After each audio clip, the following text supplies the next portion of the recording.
سیدہ زینب پوچھتی رہیں کہ میرے والد کا کیا بنا؟ لوگوں نے بتایا کہ مسلمان تو جنگ جیت گئے۔ اس پر سیدہ زینب رضی اللہ تعالیٰ عنہا نے سجدہ شکر ادا کیا۔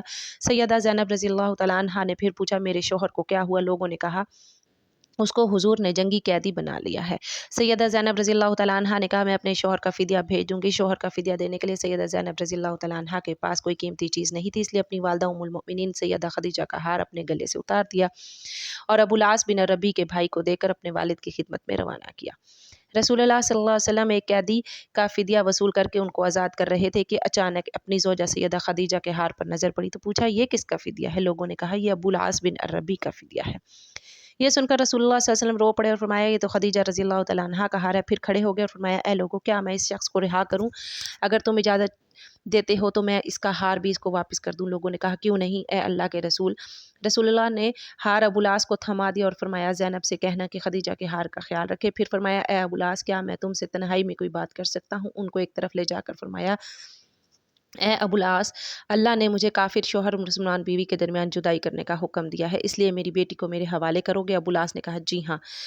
دو سر طرف سیدہ زینب رضی اللہ تعالیٰ عنہا شوہر کے استقبال کے لیے گھر سے نکل کر مکہ کے داخلی راستے پر ان کی راہ دیکھ رہی تھی۔ جب ابو العاص کی نظر اپنی بیوی پر پڑی تو فوراً کہا میں جا رہا ہوں۔ سیدہ زینب رضی اللہ تعالیٰ عنہا نے کہا کہاں جا رہے ہو؟ ابو العاص نے کہا تم اپنے باپ کے پاس چلی جاؤ۔ سیدہ زینب رضی اللہ تعالیٰ عنہا نے کہا کیوں؟ ابو العاص میری اور تمہاری جدائی ہو گئی ہے، تم اپنے باپ کے پاس چلی جاؤ۔ سیدہ زینب رضی اللہ تعالیٰ عنہا کیا تم بھی میرے ساتھ چلو گے اور اسلام قبول کرو گے؟ ابو العاص نہیں۔ سیدہ زینب سلام اللہ علیہا اپنے بیٹے اور بیٹی کو لے کر مدینہ منورہ چلی گئی، جہاں 6 سال کے دوران کئی رشتے آئے مگر سیدہ زینب رضی اللہ تعالیٰ عنہا نے قبول نہیں کیا اور اسی امید سے انتظار کرنے لگی کہ شوہر شاید اسلام قبول کر کے آئے گا۔ 6 سال کے بعد ابو العاص ایک قافلے کے ساتھ مکہ سے شام کی سفر پر روانہ ہوا۔ سفر کے دوران راستے میں صحابہ کرام کی ایک جماعت نے ان کو گرفتار کر کے ساتھ مدینہ لے گئے۔ مدینہ جاتے ہوئے ابو العاص نے سیدہ زینب اور ان کے گھر کے بارے میں پوچھا۔ فجر کی اذان کے وقت وہ سیدہ زینب رضی اللہ تعالیٰ عنہا کے دروازے پر پہنچا۔ سیدہ زینب نے ان پر نظر پڑتے ہی پوچھا کیا اسلام قبول کر چکے ہو؟ ابو العاص نے کہا نہیں۔ سیدہ زینب نے کہا ڈرنے کی ضرورت نہیں، خالہ زاد کو خوش آمدید، علی اور امامہ کے باپ کو خوش آمدید۔ رسول اللہ صلی اللہ علیہ وسلم نے فجر کی نماز پڑھائی تو مسجد کے آخری حصے سے آواز آئی میں ابو العاص بن ربیع کو پناہ دیتی ہوں۔ نبی کریم صلی اللہ علیہ وسلم نے فرمایا کیا تم لوگوں نے سن لیا جو میں نے سنا ہے؟ سب نے کہا جی ہاں۔ اے اللہ کے رسول، سیدہ زینب نے کہا اے اللہ کے رسول ابو العاص میرا خالہ زاد ہے اور میرے بچوں کا باپ ہے، میں ان کو پناہ دیتی ہوں۔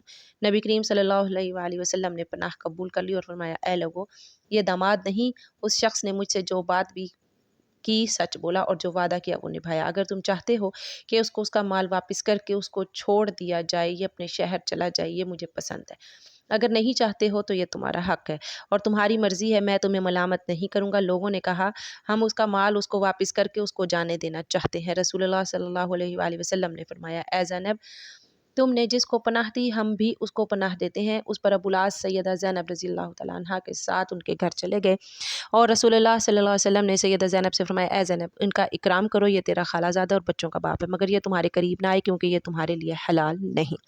سیدہ زینب نے کہا جی ہاں اے اللہ کے رسول۔ سیدہ زینب نے گھر جا کر ابو العاص بن ربیع سے کہا اے ابو العاص جدائی نے تجھے تھکا دیا ہے، کیا اسلام قبول کر کے ہمارے ساتھ رہو گے؟ ابو العاص نے کہا نہیں اور اپنا مال لے کر مکہ روانہ ہو گئے۔ مکہ پہنچے تو کہا اے لوگو یہ لو اپنا اپنا مال، کیا کسی کا کوئی مال میرے ذمے ہے؟ لوگوں نے کہا اللہ تمہیں بدلہ دے، تم نے بہتر وعدہ نبھایا۔ ابو العاص نے کہا میں گواہی دیتا ہوں کہ اللہ کے سوا کوئی معبود نہیں اور محمد اللہ کے رسول ہیں۔ اس کے بعد وہ مدینہ منورہ روانہ ہوئے۔ اللہ تعالی ہمیں نیک کاروں میں شامل فرمائے اور ہمارا خاتمہ ایمان پر فرمائے، آمین ثم آمین۔